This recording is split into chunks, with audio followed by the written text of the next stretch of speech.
o'tib borar. Misoli ertak, ertaning ketidan kelib qolar shom. Faqat g'aflat ichra yotmagin yurak, qaytib kelmas sira bu yoshlik ayyom. Payt kelar, va'daning qimmati qolmas. Muhlat bermas odam, to'lgan paymona, o'tgan bir oningni qaytara olgay, na ko'z yosh, na afsus va na bahona. Ha, umr shunday, kechagi kunlar xotiraga, bugun esa orzuga aylanadi. Ammo oradan qancha yil o'tmasin, inson yuragida bir joy bor. U maktab, bolalik va sinfdoshlar bilan bog'liq iliq xotiralar. Didor shirin ko'rsatuvimizning navbatdagi sonida Qarshi shahridagi Vatanparvar bog'ida Dehqonobod tumanidagi 53-sonli umumiy o'rta ta'lim maktabining 1972-1982 yillar bitiruvchilari oradan 43 yil o'tib yana bir joyda yig'ilishdi. Bundan 17 yil oldin ham yig'ilishgan edik. Shunga ham qarang 17 yil bo'libdi-da. 17 yildan beri mana viloyatimizni poytaxti bo'lgan Qarshi shahri juda katta yangi o'zgarishlar, qanaqa qarang go'zal bo'lib ketdi hamma joy. Yoshimiz ulg'aydi, nevara-chevarali bo'lyapmiz, Allohga shukr. Hammamiz har xil kasbda faoliyat ko'rsatdik, pensiya yoshiga yetib qoldi hamma. Mana ko'rib turibsiz, sinfdoshlar Didor g'animat uchrashdik. Har bir kun g'animat ekan. Inson yoshi o'tgan sayin yoshlikni qadriga yetib borar ekan-da. Maktab davrini eslasa odam xuddi bir 18 yashar maktab o'quvchisiga aylanadi-da. Hozir xuddi shunaqa holatdamiz, shunaqa kayfiyatdamiz. Mana yangi O'zbekiston prezidentimiz qanaqa zo'r yangi o'zgarishlar kirityapti. Qani edi biz hozir yana yoshgina bo'lib qolsak-da, yangidan hayot boshlardik-da, til o'rganib iloji boricha chet eldan sarmoyalar kiritib vatanimizni gullab yashashiga hissa qo'shgan bo'lardik. Maktab davrlari juda ham ajoyib bo'lgan. O'quvchilik davrimiz juda ham zo'r, qaynoq vaqti bo'lar ekan, orzular juda katta bo'ladi. Beg'ubor bo'lgan vaqtingizda.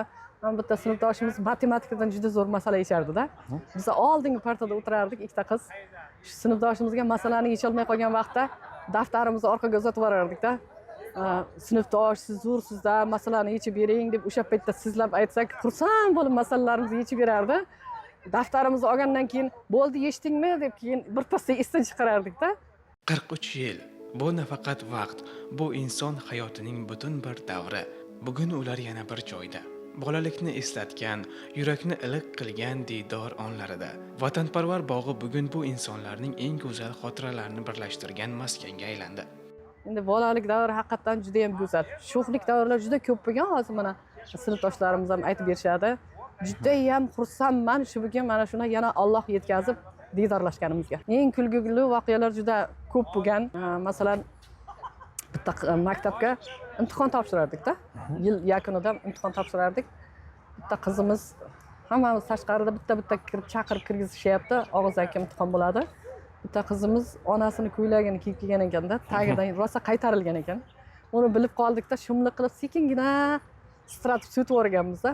Unga navbat kelib familiyasini chaqirganda sakrab tursa, o'zing ko'ylagiga o'ralanib qolib yiqilib tushgan edi-da. Rosa kulishgan edik, lekin u qiz rosa xafa bo'ldi o'sha paytda. Lekin keyin esdan chiqib ketdi. Hozirgacha ko'z o'ngimda turadi, juda ham chiroyli davrlar. O'sha degan ham kelganlar, borlar. Hozir borlar shu yerda. Keyin mana bitta qizimizni partani orqasida o'tirardik, u kishi oldinda sochlariga rosa havasimiz ketardi. Biz ikkita qiz rosa maydalab o'rilgan sochlarini, shuni bir sochlarini to'zg'itib tashlasak bo'lmaydimi? Sekin stratib chiqqanmiz-da. Shunda ham bilmabdi, shu darajada harakat qilganmiz biz-da. Keyin bittasi bunday qilib imoshara qildi, sochingni qara dedi. Bunday qilib sochini oldiga tashlayapti, mana bunday bo'lib ketganda, "Domilla, qarang, meni sochimni nima qilishdi" dedi. Domilla doskaga chiqarib rosa bizani urushib tikka qilib qo'ydi. Domilla ketgandan keyin, "Ha, ana Domilla seni yoningda oldi, demak seni kelin qilmoqchi" deb uni yana izza qilganmiz-da. Ayniqsa sinfdoshlar birikkan vaqtida bu narsalar esga tushganda odam yoshligiga qaytadi. Eng bebaho vaqt aslida yoshlik ekan. Yoshlikda eslagan vaqtida inson beixtiyor qalbi yosharar ekanda. Endi masalan pensiyaga chiqdik, endi qizig'i yo'q deb o'ylaydi odamlar. Yo'q, aslida hamma bolalaringizdan, hammasidan qutulgansiz. Endi mazza qilib yashadigan davr. Sinfdoshlaringiz bilan ilk marotaba ertalab uchrashganda nimalarni his qildingiz? Yoshligimni maktabda esladim. O'qituvchilarimni esladim. Shunaqa zo'r o'qituvchilarimiz bor edi.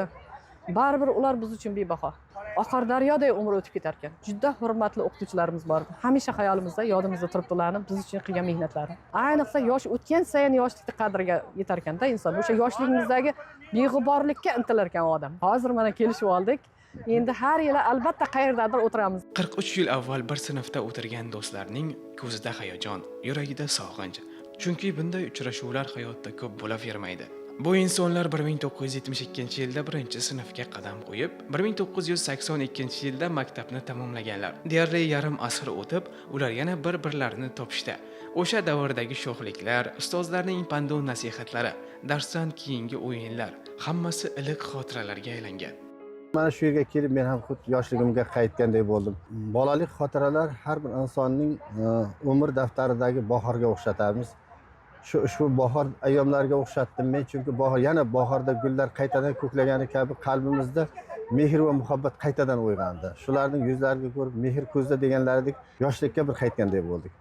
Mana shu mehr oqibat mehrimiz mana 43 yilda davom etibdi. Endi nasib bo'lsa mana keyingi yillarda 50, 60 yillik niyatlarimiz bor. Bolalik xotiralar shunday narsaki, haqiqatan ham shu vaqtida birga o'qigan vaqtlarimizda eng beg'ubor damlarimiz hisoblanar ekan. So'z bilan ifodalab bo'lmaydi bolalik davrini. Bu insonning eng yaxshi xotiralari sifatida insonning qalbida qolar ekan. Har bir inson hayotida shunday davr bo'ladiki, orqaga qarab faxr bilan biz shunday sinf edik deb ayta oladi. Bugun bu insonlar o'z hayot yo'lida erishgan yutuqlarni bir-biriga faxr bilan so'zlab, o'tmishni eslashdi. Uchrashuv davomida quvonch, shodlik va sog'inch bir-biriga aralashdi. Davomli bo'lishga qiziqaydim. Shu uyimiz oldida maktab bor edi. Shu borib, men ham shuni orzu qilardim. Mana bugun Xudoga shukr 5 ta farzandim bor. Nevara, chevarali bo'ldim. Ularni huzur holatini ko'ryapmiz. Uchrashuvning eng yoqimli pallasi bu sinfdosh do'stlar bilan yana bir davradagi suhbatlar. Kimdir maktabdagi voqeani esladi, kimdir o'sha davrdagi sho'xlikni so'zlab kuldi. Shunday lahzalarda vaqt go'yo to'xtagandek bo'ladi. Chunki bu joyda mansab, boylik emas, yurakdagi samimiyat qadrlanadi. Ha, yoshlik xotirasi eng shirin xotira. Bu insonlar bugun o'sha sho'x davrlarni eslab, yana bir bor hayotning go'zalligini his etishdi. Har bir so'z, har bir kulgu 43 yil avvalgi maktab hovlisini yodga soladi. Bitta qiziqarli narsani aytib berayman. Yosh maktabga borgan vaqtlarim, mana shu sinfdosh qizlarim, endi bu yerda hozir 22 ta qiz bo'ladigan bo'lsa, 10 ta o'g'il bola bor edik. O'shalarning ichida eng lapashang o'zim bo'lganman. Mana shu yerda sinfdosh qizlarimning hammasi meni urib, turtib, so'kilab yuraydi. O'sha vaqtlarda eslasam, yuraklarim uyushib tushib ketadi. Shu kunga o'tirishga ham arang kelib qoldi bu qizlardan qo'rqqanimdan. Shuning uchun ertalab oyog'im patak, qo'lim shipirga chovib yuribman-ku.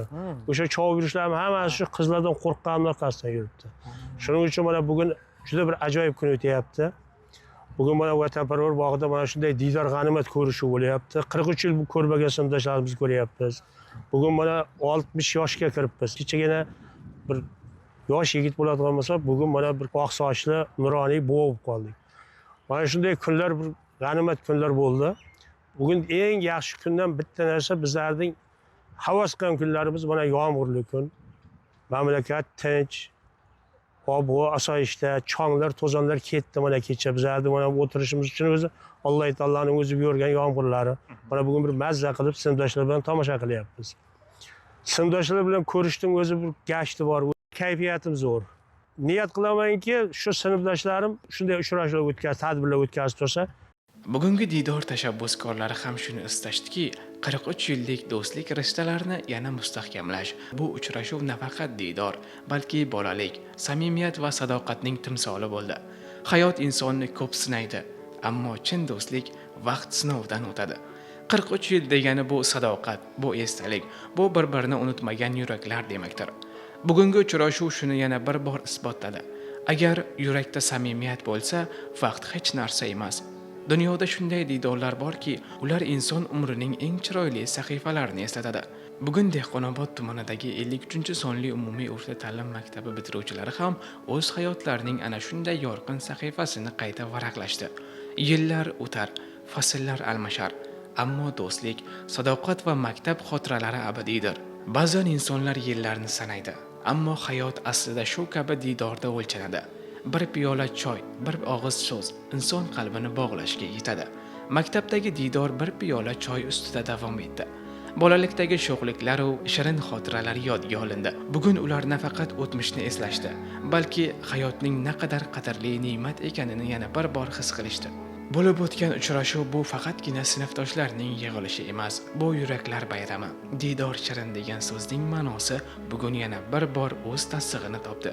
Chunki haqiqiy diydor ko'z yoshlar, kulgu va samimiyat aralashgan lahza. 43 yil avval boshlangan yo'l bugun yana bir nuqtada birlashdi. Demak, hayot davom etadi, xotiralar esa yurakda yashaydi. 1965-yil tavallud topgan, joriy yil 43 yillik uchrashuvni tashkil etgan do'stlar nasib 100 yillikni nishonlashni ham maqsad qildilar.